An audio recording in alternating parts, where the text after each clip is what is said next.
అంకితం చేయడం అనేటటువంటిది ఒక మహత్భాగ్యం.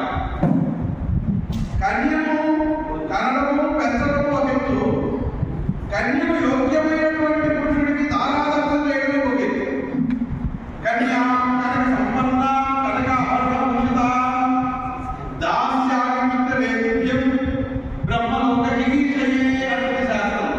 కన్యను కనక సంపన్నమైనటువంటి దానిని యోగ్యుడమైనటువంటి నిన్ను నారాయణ స్వరూపుడుగా భావించి నేను దానం చేస్తున్నాను అన్నాడు కన్యాదానం.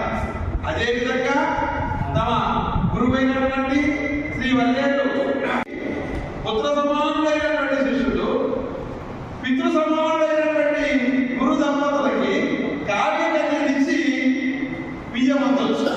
ఇది శాస్త్ర సమ్మతమైనటువంటిది. అటువంటి అద్భుతమైనటువంటి ఘట్టం ఈరోజు మనం చూస్తూ ఉన్నాము. హరినాయుడు గారి దంపతులను వారి శ్రీమతి గారిని హరినాయుడు గారిని ఆ కార్యాన్ని అంకితం చేస్తున్నారు.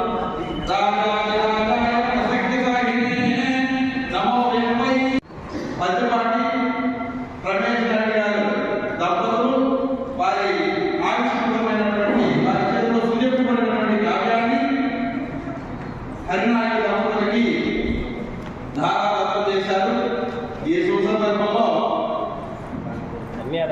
వారికి కన్యాదానికి కృతజ్ఞతాపూర్వకంగా మర్యాద